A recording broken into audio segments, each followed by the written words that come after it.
सांसद खेल महोत्सव के नाम से मनाई जा रही है। उसी का कटरा ब्लॉक के जो खिलाड़ी हैं उनके बीच में चैंपियनशिप हो रही है और माननीय प्रधानमंत्री नरेंद्र मोदी जी के निर्देश पे कैसरगंज लोकसभा के माननीय सांसद करण भूषण सिंह द्वारा आयोजित हो रहा है। तो ये कार्यक्रम कहाँ चल रहा है पूरे? ये कार्यक्रम ब्लॉक स्तर पे हर ब्लॉक में करना था जो कैसरगंज लोकसभा क्षेत्र में आते हैं। नंदनी नगर से ये वजीरगंज और नवाबगंज ब्लॉक से शुरू हुआ था और ये गोंडा के जितने भी विकासखंड हैं वो और बहराइच के विकासखंड हैं उनसे होता हुआ आज कटरा में इसका ब्लॉक स्तरीय चैंपियनशिप का समापन हो रहा है और इसके फाइनल टूर्नामेंट 25 दिसंबर को बेलसर कॉलेज पे होगा। उद्देश्य क्या है ये जो कार्यक्रम किया जाए? उद्देश्य ये है कि इस देश में जो 65% युवा है गांव में ऐसी प्रतिभाएं खिलाड़ी के रूप में है जिनको प्रोटेक्शन नहीं मिलता, जिनको खेल की सुविधाएं नहीं, और ये सरकार का लक्ष्य है, प्रधानमंत्री जी का लक्ष्य है और अपने सांसदों के माध्यम से वो चाहते हैं कि जो ग्रामीण प्रतिभाएं हैं, खिलाड़ी हैं, ये उभर करके राष्ट्र स्तर पे, स्टेट स्तर पे इनको मौका मिले, इनको खेलने की सुविधा मिले और देश खिलाड़ियों के रूप में भारत पूरी दुनिया में जाना जाए, यही इसका उद्देश्य। जिस तरह से भी आपने युवा की बात की यहाँ पे, तो युवा ज़्यादातर कहने देखा जाए अभी भी नशे में या कहीं ना कहीं गलत गतिविधियों में लिप्त रहते हैं, तो उनके लिए ये जो आप कार्यक्रम करा रहे हैं, क्या मैसेज है आपके? ये कार्यक्रम और इस कार्यक्रम के साथ साथ माननीय सांसद ब्रजभूषण सिंह जी, नेताजी, एक और कार्यक्रम करा रहे हैं। इस साल से शुरू हो रहा है 1 जनवरी से 8 जनवरी तक।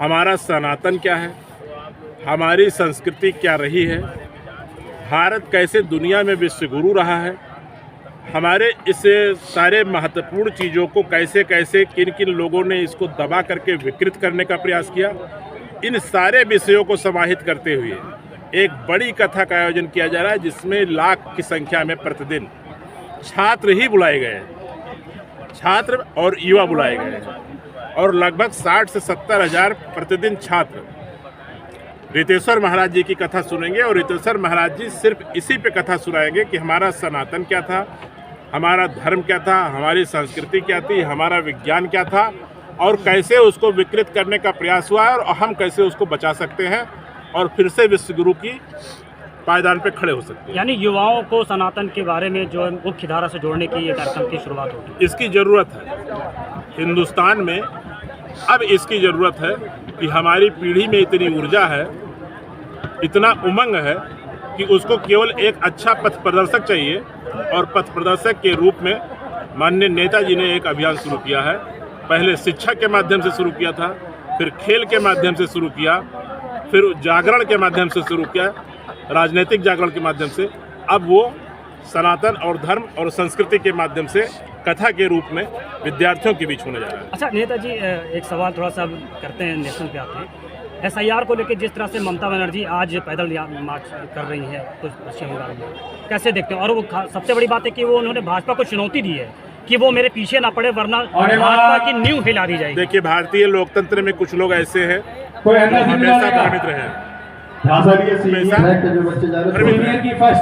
पश्चिम बंगाल में भी उसी तरीके की बात चल रही है। SIR में कोई ऐसा थोड़ा है, SIR में तो अगर उसको गंभीरता से देखेंगे तो वो सबके लिए मतदाता सूची में आज के डेट में जिसका भी नाम है उसको SIR फॉर्म भरना है, उसमें जो औपचारिकता है उसको पूरा करना है, तो इसके लिए उनको हाथों मचाने की कोई जरूरत ही नहीं थी, उनको भरना चाहिए। तो चुनौती जिस तरह से दे रहे हैं कि अगर भाजपा मेरे पीछे पड़ेगी तो उसका नींव हिला दिया जाएगा। नहीं, उनकी चुनौतियों को 2014 से देखा जा रहा है और नींव उनकी हिल रही है।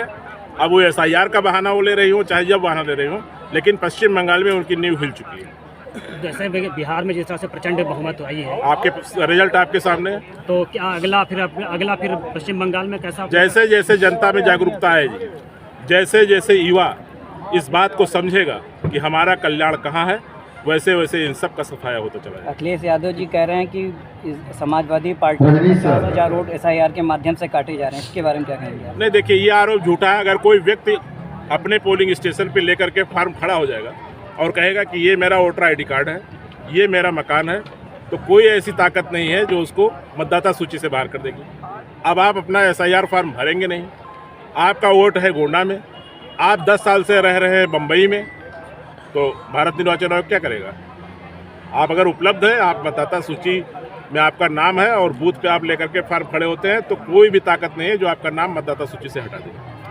तो ये ममता बनर्जी करेगी, भारतीय जनता पार्टी जो है अब ये जो चुनाव आयोग है, अब देखिए जिसका धर्म जाता है उसका धन जाता है, उसका धर्म भी जाता है और उनका जा रहा है तो उनको हर चीज़ गलत दिखाई पड़ेगी। उनको मोदी जी भी गलत दिखाई पड़ेंगे, उनको भारतीय जनता पार्टी भी गलत दिखाई पड़ेगी, उनको SIR भी अच्छा, गलत बिहार चुनाव के बाद एक झटका और है, राबड़ी देवी को उनका आवाज़ खारिज करने का आदेश दिया जाएगा। ये प्रक्रिया है, जो मुख्यमंत्री नहीं रहता उसका आवाज़ खाली रहता है। ठीक है।